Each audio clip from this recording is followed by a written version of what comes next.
It's my pleasure to welcome the Inspector General of Water Compliance, the Honourable Troy Grant, to the stage. Troy was appointed to the role of Inspector General in August 2021 and has lived and worked in the northern and southern Murray-Darling Basin for over 40 years.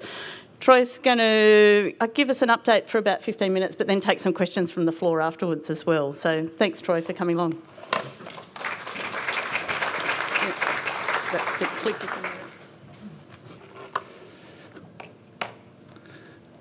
Good afternoon, one and all, not only here but also online. I really appreciate your attendance and really appreciate the opportunity. Darren, you're one impressive guy. Thank you for your very warm welcome this morning and your contribution that you're making to this forum. And out of respect, Gulbara, Nadu Bandigu Gulbara, Wiradri Mayangalang, Nurmga, Nina Gira, Durinya Gaida. In addition to the North Wiradjuri acknowledgement of country, I'd also like to acknowledge all traditional owners throughout the Murray-Darling Basin on the lands and waterways that we work, live and prosper. So distinguished guests, ladies and gentlemen, it's been 748 days since I last had the opportunity to speak at River Reflections.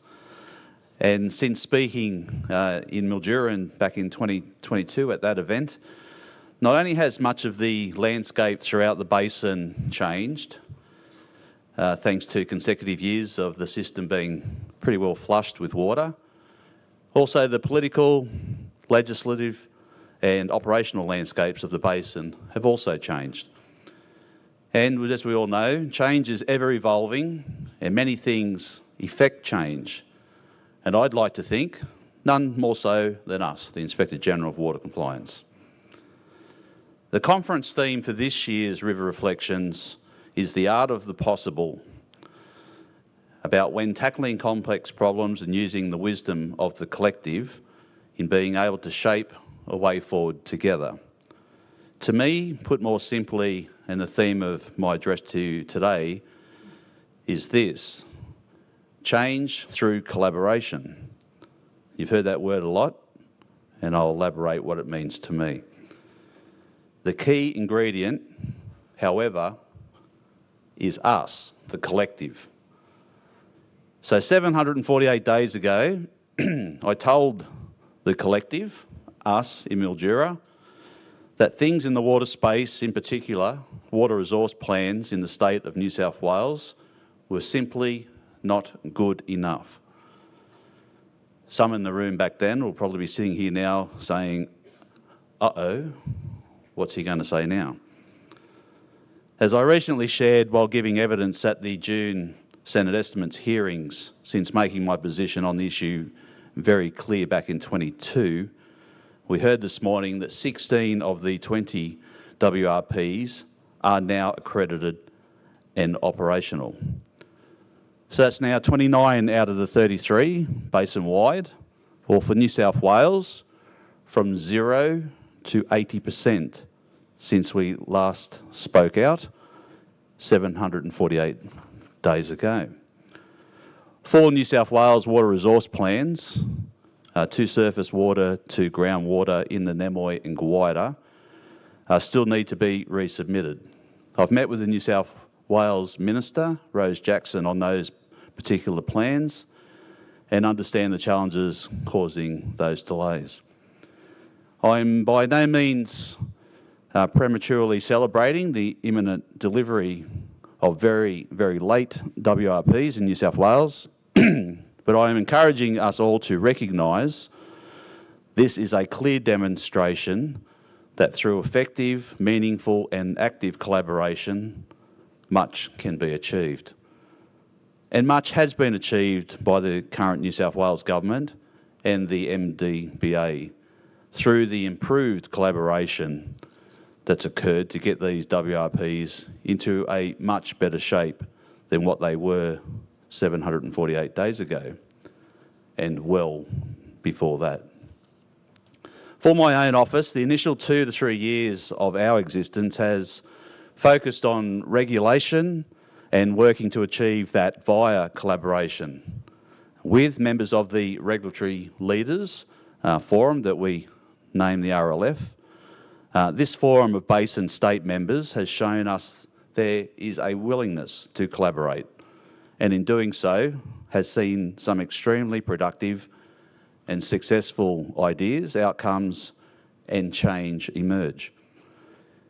In his address to the National Press Club in the Great Hall of Parliament House on the 25th of January back in 2007, the then Prime Minister John Howard, among outlining his government's extensive plan for the Murray-Darling Basin, acknowledged, "Rivers do not recognise those lines on the map that we call state borders.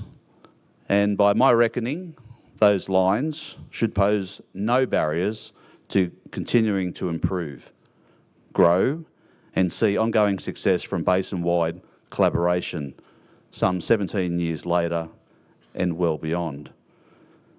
For example, collaboration has resulted at that forum in the ongoing work between my office and the states to deliver our third media report card, the 2022-23 report card.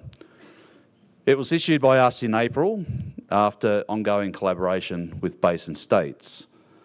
This collaboration reveals metering compliance has improved in priority areas, and for the first time, you can now see, and you're now provided with a glimpse into metering for floodplain harvesting, or in Queensland it's referred to overland flow, now rolling out. While highlighting what can happen through an effective and meaningful collaboration, it also provided an opportune time to publicly put a light on the improvement of data sharing and put basin states on notice that whilst metering reform is improving, the deadline of July 2025 is fast approaching.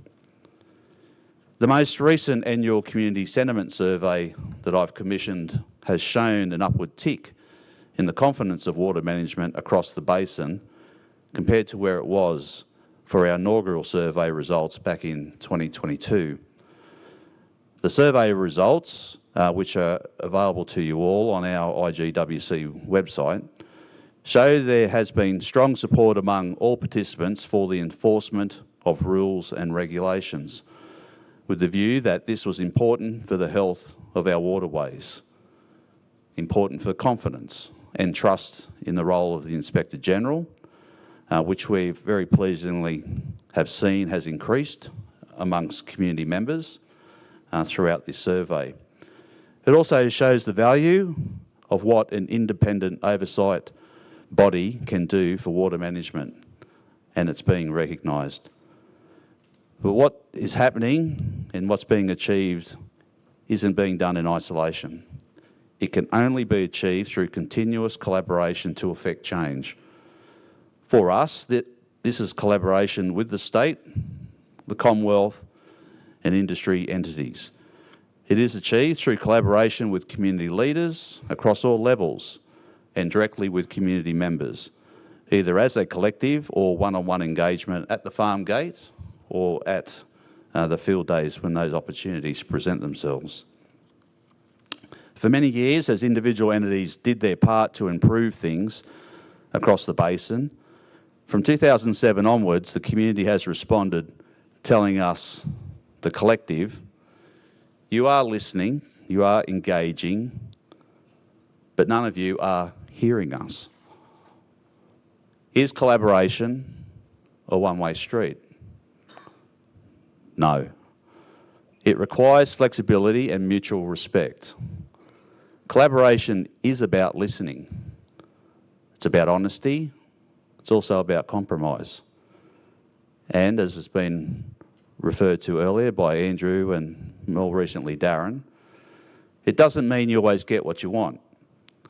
But for the collective, for us, failure of good collaboration affects the basin plan. We see examples continuously where non-compliance equals no consequence. No consequence breeds disincentive. Disincentive destroys trust. And only when we have full community connectivity do we have accountability. And so where does this word accountability sit in regard to collaboration? I believe accountability is the most critical component of any successful collaboration. When people share a common goal and have a clear view of their respective responsibilities, it lays the groundwork for positive outcomes. In the May budget from the federal government, my office received a significant funding boost of $28.6 million on top of our annual budget for our forward 4 years operation. The Minister and the government have provided exactly what I asked for and what I needed, and in doing so, have funded me to do the job comprehensively.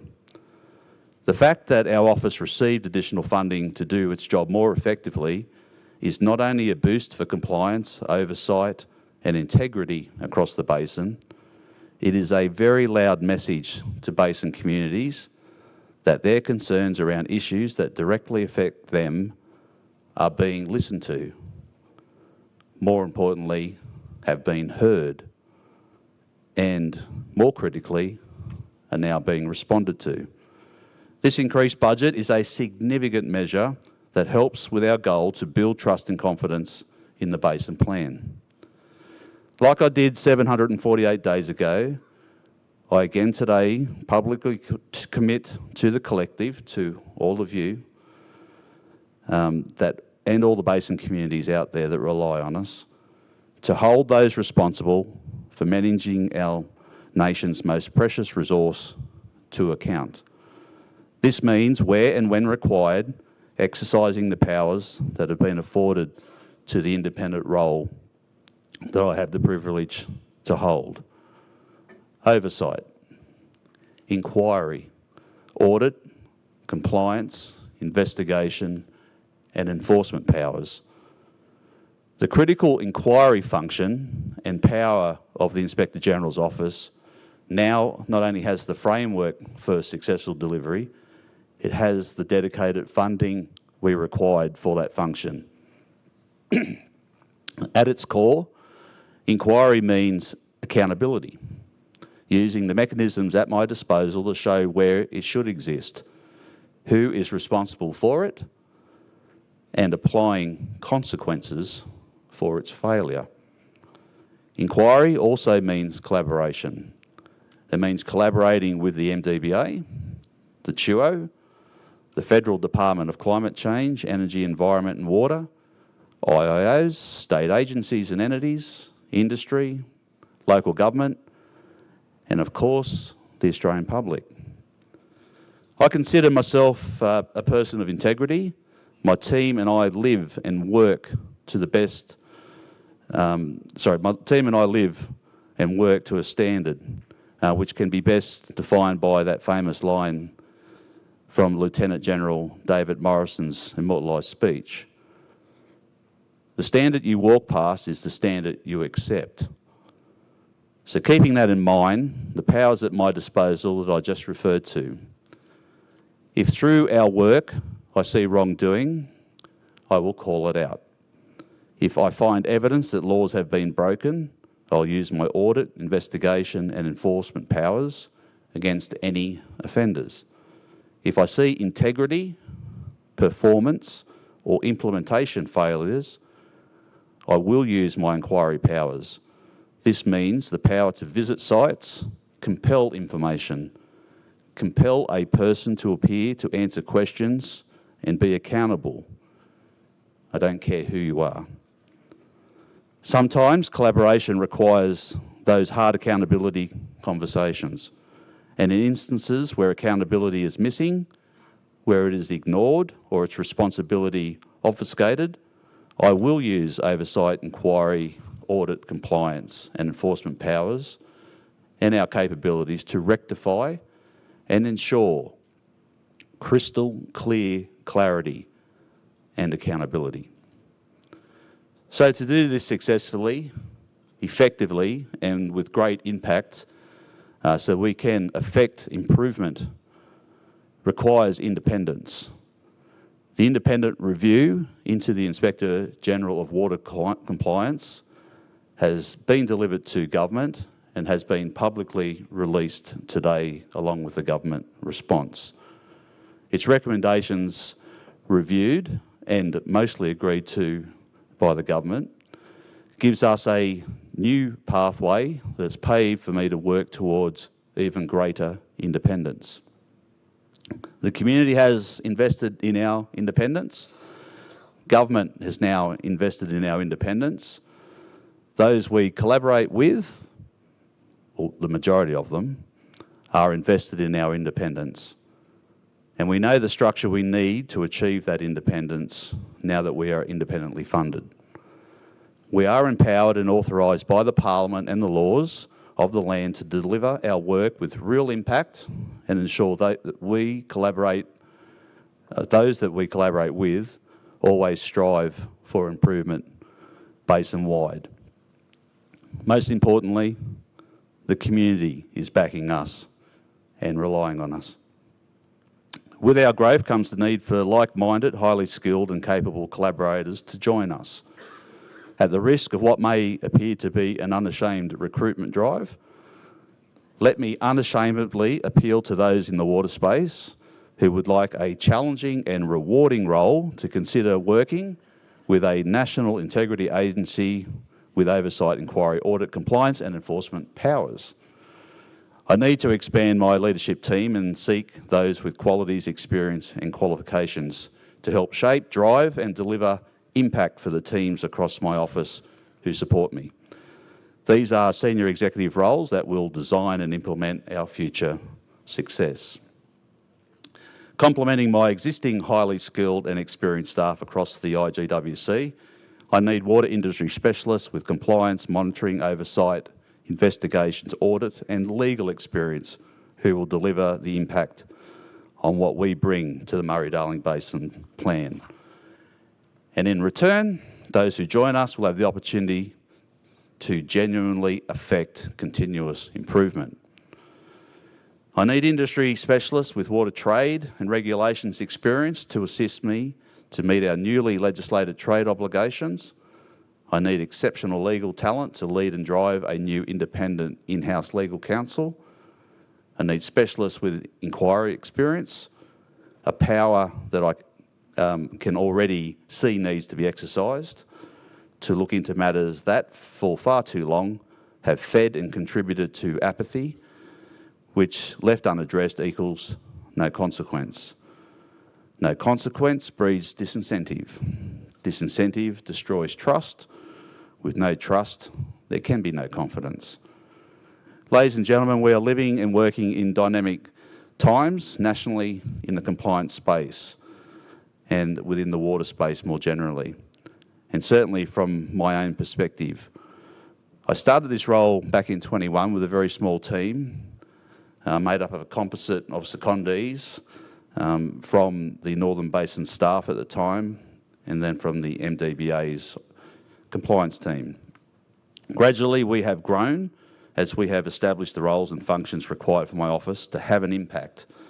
With that growth came the ability to collaborate more effectively. And through that collaboration came the beginning of change, which, as I said at the very start, is ever evolving. With impact and change comes improvement. And with that trust and confidence, along with a plan to support the Murray-Darling Basin, comes the once-in-a-lifetime opportunity to get it right and make things right for the next generation and the generations who follow. I look forward to continuing to make that change through collaboration with you all. Thank you very much.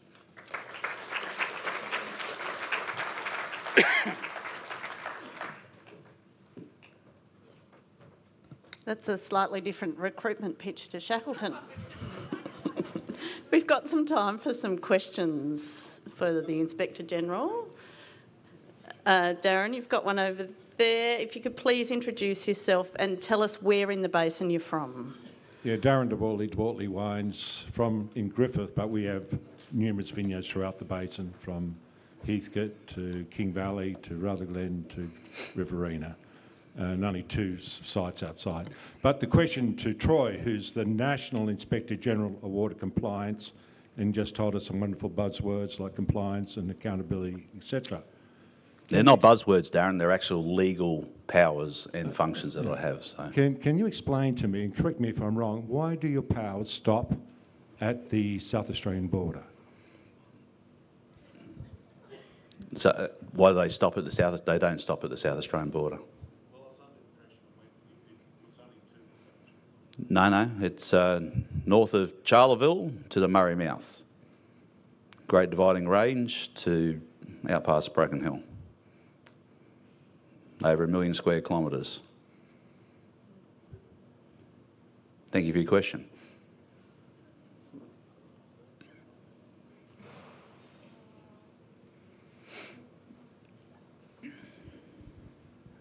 Ken Patterson, Gold Murray Water Gravity District, Loddon Valley. Bygones be bygones is what's happened, is the history that's happened, particularly in the Northern Basin, which has led to the tragedy in the Darling. How do they claim to have entitlements? Now they're looking at having the Darling flow through and having it comply with some water in it. Are you going back, or is there a line in the sand and you're going forward with compliance? Going forward, where the legislation directs us to, you can't unscramble an egg, is one lesson I've learned in life. And I think there's been the prosecution of good, bad, ugly, indifferent management right across the basin. There's been finger pointing north to south, south to north, and I think that gets us nowhere. So we have a basin plan that is clear. It's far from perfect, and I think the young farmers said that perfect's not always the goal, but where it needs to improve, we're having a big say in that, and that's most recently demonstrated in the water trading rules that we influenced to be improved in the recent Restore Our Rivers legislation. I think 62 investigations where we believe there was non-compliance with water trading rules we couldn't do anything about under the current legislation because they were rubbish. There was more get-out-of-jail cards than a Monopoly game, as I've famously said at Senate one time. That is now improved. Is it perfect? No, but it's going to be far better. So you can look back all you like, but it doesn't help you go forward. So we're worried about the here and now and working within the functions and powers that have been provided to us since August 21.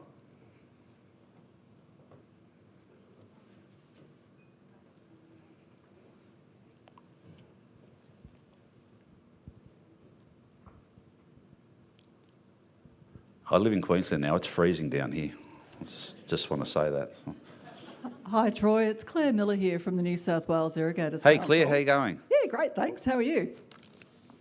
Excellent. All the better for seeing you again.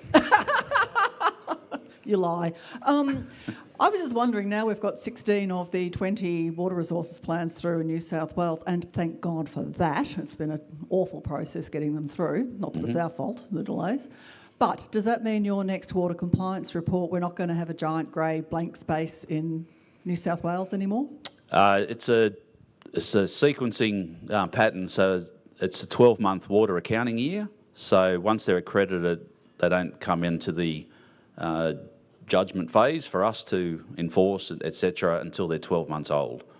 So the ones accredited overnight, in 12 months' time, they will be subject to that. But given the first few, I think there was about 7 in the first batch, and they were groundwater ones from memory, they're already subject to our review under our water resource plan framework that we've built and working cooperatively with the MDBA. So a number of the 16 are already under our review, and in time they all will be. Thank you. Welcome.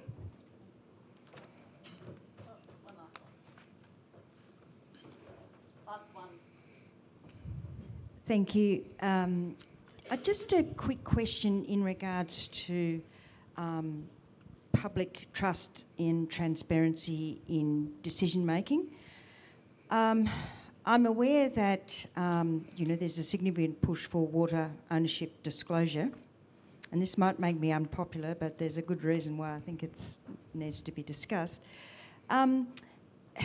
The ACCC advised that there are no disclosure requirements on water ownerships for example, in government or public service or in consultancies or even indeed in irrigation as well. But that is a problematic in terms of public trust and confidence in decision making.